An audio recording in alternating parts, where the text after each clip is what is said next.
Hello friends, this is fourth video on techniques of administrative improvement, and in this particular video we are going to learn about e-government, e-governance and information technology. I have included e-government from the although it is not given in syllabus, but questions are being asked from it again and again, so I have included it. Okay, what is e-government? Uh, Basically, I have already told you what is government. Government is the structure, the set of political institutions, the ministries, and all those things. The infrastructure by which the people are governed.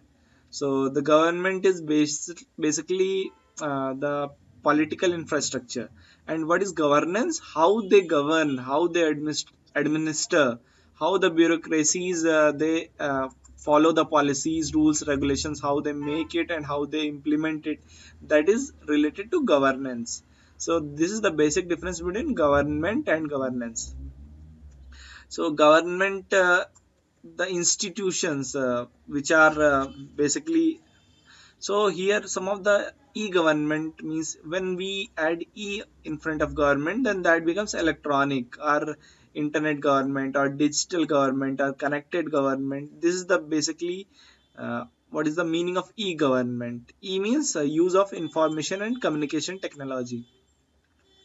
So some of the types of e-government are government to government, government to citizens, government to employees, government to business. These for particular models are some of the models through which e-government is used. Say for example, government to government. Here when one particular government has to talk to another government, say for example, one municipality has to talk to another, or water department has to talk to road department, or center has to talk to state, or the states have to talk to their panchayati raj institutions, so they can develop such mechanisms through which the information can be exchanged between two governments. So that is government to government e-governance initiative. Then second is government to citizens. You know a lot of examples about this, like tax filing, e-tax filing, or e-electricity bill filing, or getting your passport or birth certificate or death certificate on internet, or getting RTI application on internet. So similarly, you can think all the services that government provides to citizens, or all the information also that it provides to citizen on the via use of internet. Say for example, its Twitter handle, its Facebook handle, YouTube handle, or its website on which it gives a lot of information. So all those things come under government to citizens.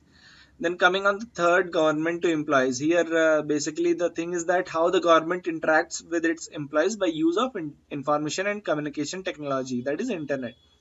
So the employees can be paid via internet, their accounts can be linked to internet, then their training could be done by using internet directly. They don't have to come somewhere.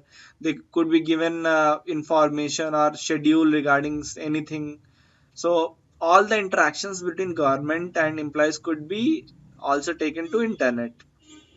Government to business. Here also you know that all the businesses have to follow the regulations and rules of the government. They have to work within a certain limit, and most of the time they have to file taxes, they have to get clearances, they have to file a lot of forms in order to register company or partnership. Many legal forms are there. So all those interaction between government and business is come under government to business model.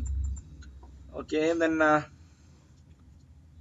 this is the basic definition which I have written here. I will read it for you. The utilization of information technology, information and communication technology, they both are same. Just the thing is that in information technology, we are not using the communication devices like mobile, internet, email and all those things. But when networking happens between information technology, then that becomes ICT, that is information and communication technology. So the utilization of IT or ICT and other web-based telecommunication technologies to improve and or enhance on the efficiency and effectiveness of service delivery in the public sector. This is very complex. You just know that e-government means the basic structural political institutions which by which the government gives its services by internet. So just know the concept, because no one is going to ask you these definitions. Then e-government promotes and improves broad stakeholders' contribution to national and community development as well as deepen the governance process. This is absolutely true. I will give you some examples. Some of the activities like pushing information over internet. The government provides a lot of information like regulatory services, general holidays, public hearing schedules, issue briefs, notification. All these comes under e-government. One of the best examples is UPSC website. If you go on there, so they give examination tender about UPSC, which examination is going to happen when they give you results, your mark sheet, uh, your DAF or your filing of the forms. Everything comes on the internet. So that is one of the e-government initiative or e-government activity. Then two-way communication means between the agency, government agency and citizen, a business, another government agency. As we have already discussed, so many models are there. So the user who uses those services, he can be engaged in dialogue with agencies and post problems, comments or request to agency. All right. Then conducting transaction, as already told you, income tax return, applying for services and grants. Then governance is also part of e-government. So governance is, what is governance means, the whole procedure structure or how they implement those things, those rules and regulations, that comes under governance. And in governance, the citizen transition happens from passive information uh, receiver to active citizen participation. How? Because citizen is informed, he there will be, they can directly represent themselves on internet. The citizen will be encouraged to vote. There will be consultation with citizen and involving the citizen. These are all the parts of citizen participation. Okay, it's not like that all the e-government initiatives use internet only. Some of the e-government initiatives are non-internet also, like telephone, fax, uh, SMS, text messaging, MMS, wireless networks and services, Bluetooth, CCTV cameras. Uh, as you can see that in CCTV camera also the government is using electronic devices, so that also comes under e-government. Then tracking system, then biometric identification, road traffic management, and so many things are there. You can read it. So TV and radio based delivery of government services, so they all come under e-government.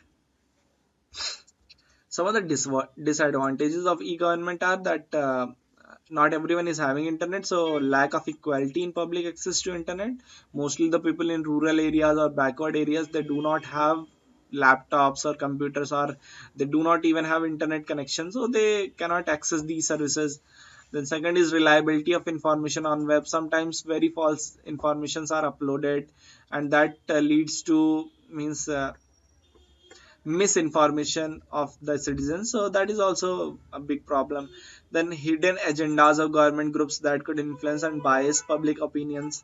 The government may misuse the e-governance platform for its own benefit. As you know that politics, there is a lot of politics involved in democracies, and the governments can misuse their administrative machinery in order to garner more votes or uh, differentiate public opinion. Then vulnerability to cyber attacks. How? Because cyber attacks can happen to any device which is connected to internet. Even your computer or laptop can be hacked. Similarly, the government websites can be hacked. Then loss of privacy and hyper surveillance. The government asks you to fill so much information on e-government initiatives that, and there is so much interaction between you and government that government gets a lot of access to your personal data, and that is like losing your privacy, because now government knows a lot about its citizens. Then the cost of implementing e-government is not very low, it's high.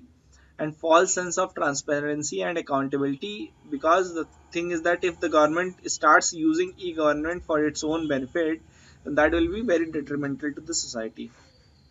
Whatever be the disadvantages, there are many advantages. First advantage is that the number of public services that are available directly to the citizens in efficient and cost effective manner, they increase. The second is government transparency also increases because the information is easily available to you. Then paperless, it gets means it leads to less paper use and thus improves environment because paper is made by trees.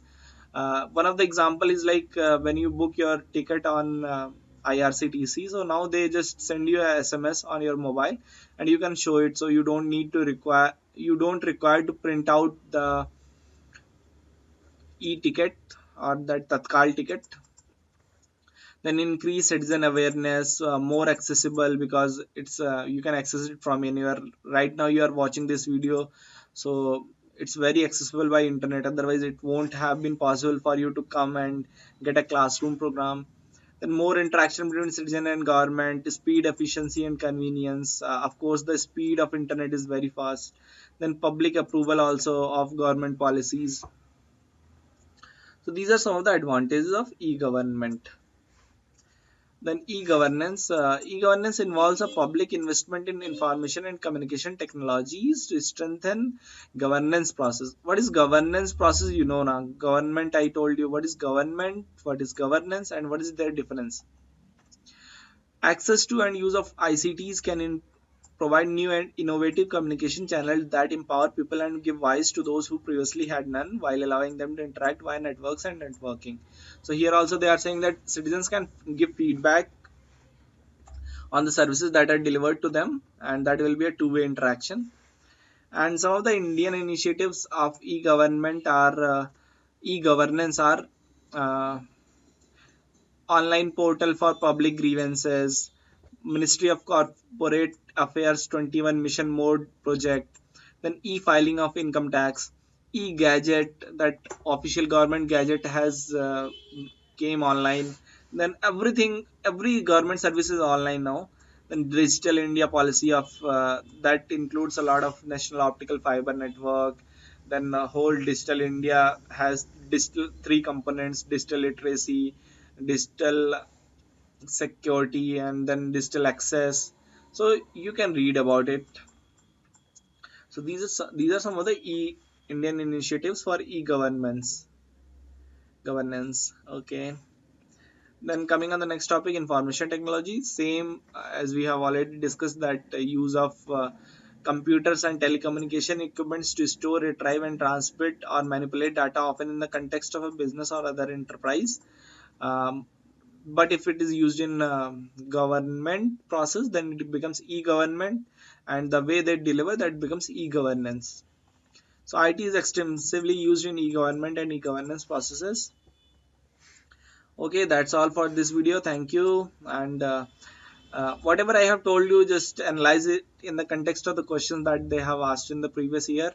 Reading without knowing what questions could be asked is totally worthless, because if you don't know what means, they ask very factual, or means uh, they ask very simple things like what is difference between e-governance and e-government, what is difference between output and outcome.